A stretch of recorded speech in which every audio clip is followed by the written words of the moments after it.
Hey,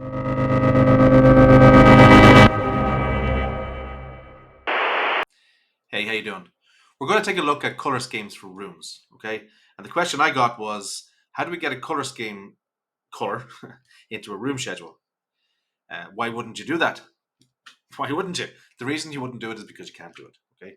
Revit won't let you. There's no direct path between the color scheme and the room schedule. So what we're going to do in this video is we're going to look at the color scheme creation for rooms, and then we're going to look at a workaround maybe to get the colors from the color scheme into the room schedule. All right, let's go.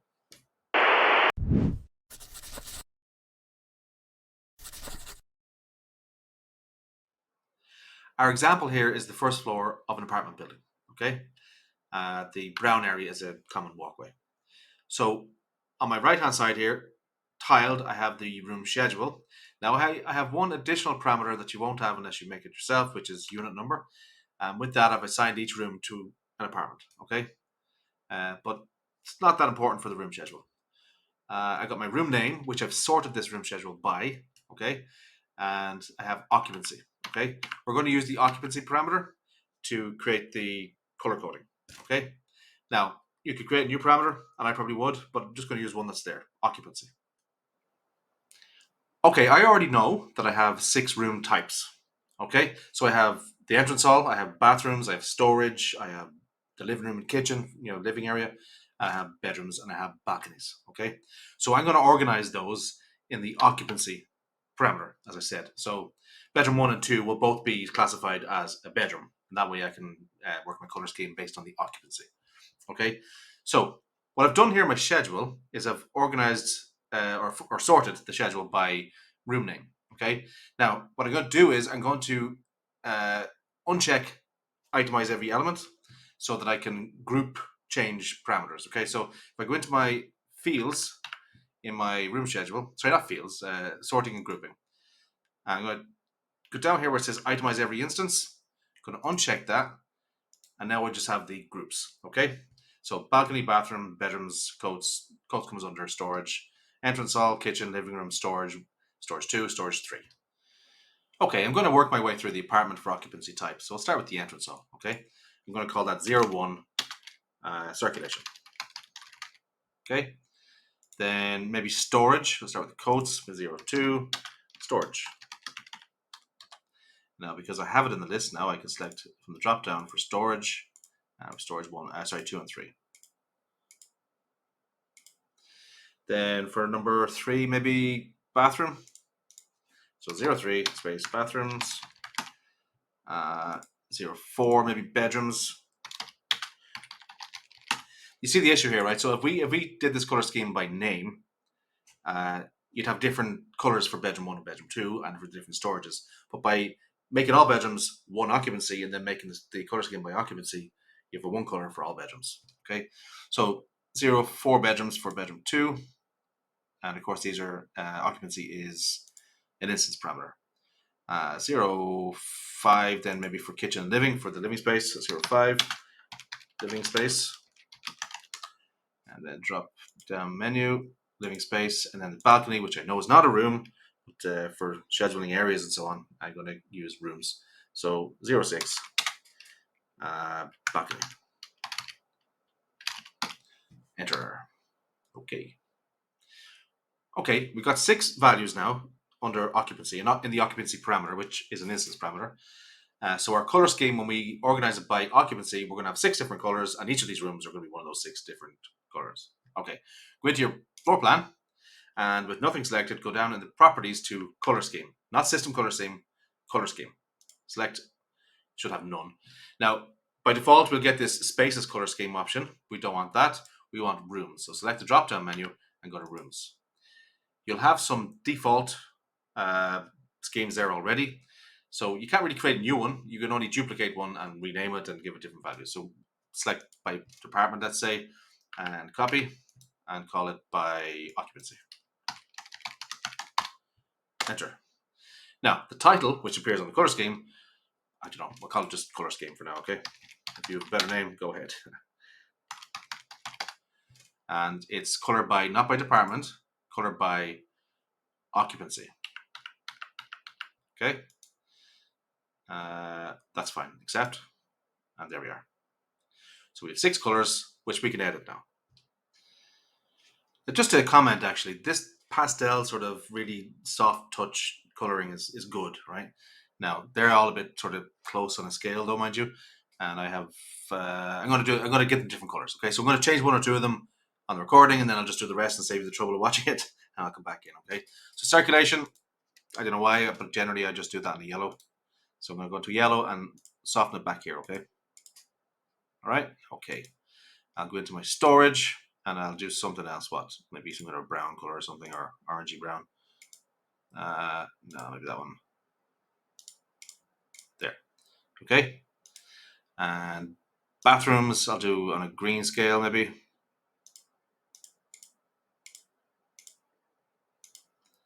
Here, softly.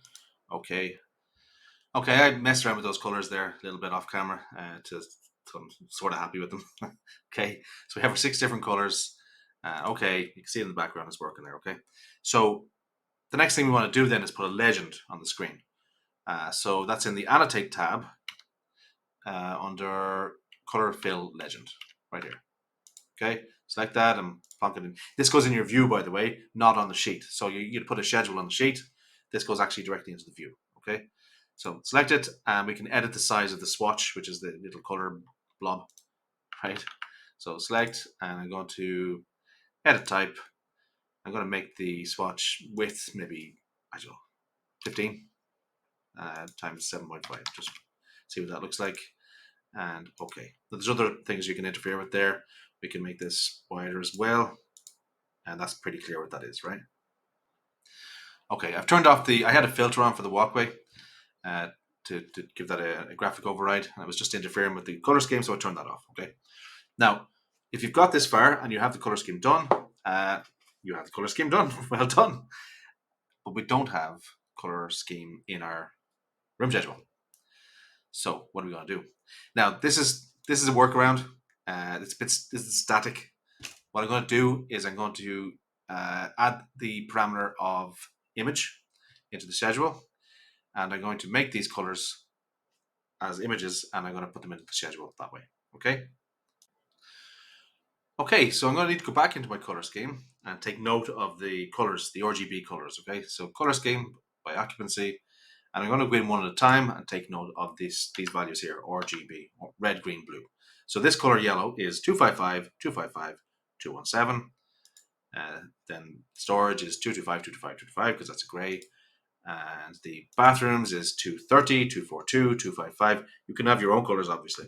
Okay, etc. So I'm going to take note of each of those colors, and then I'm going to go into Photoshop.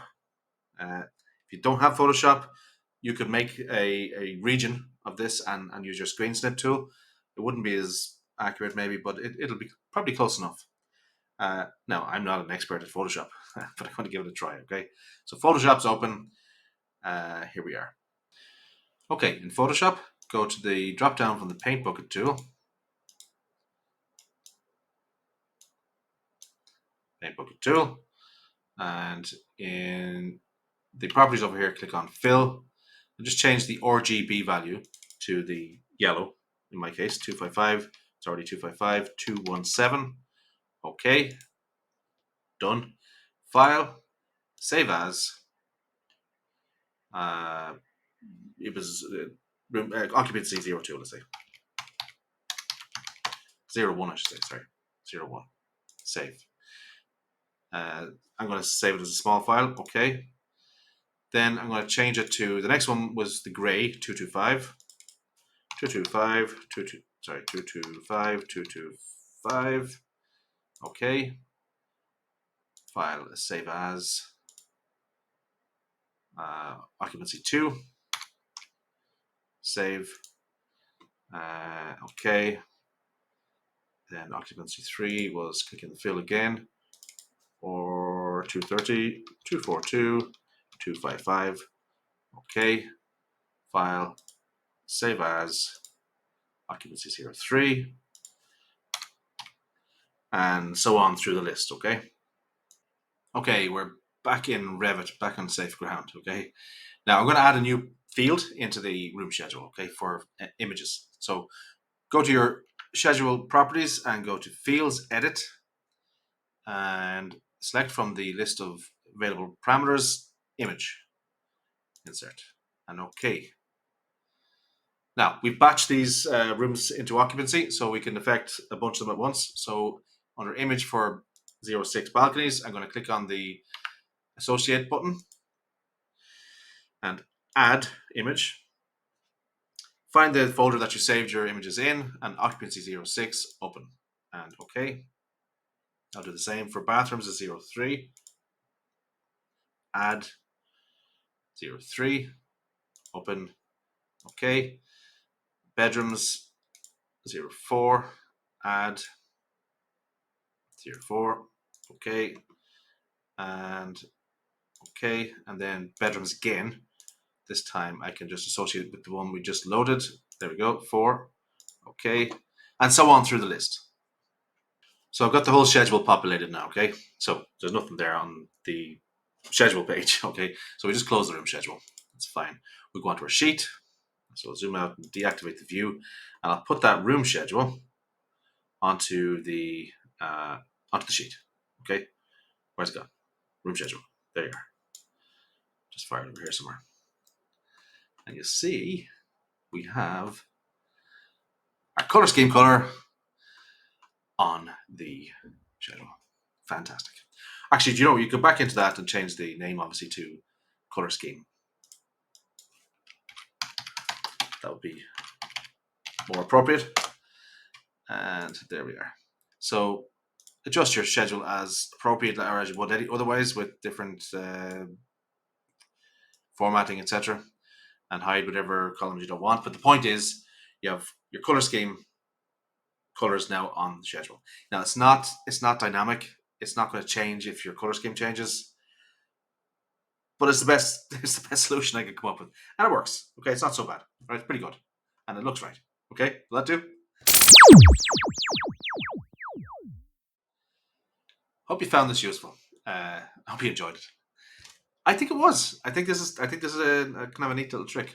So let me know if you use it and it works out for you. Do let me know. It encourages me to make another video. Keep going. And look, if you haven't already subscribed, if you haven't, why wouldn't you? But if you haven't already subscribed, just click the button, and I'll see you in the next one. Okay, thanks, guys.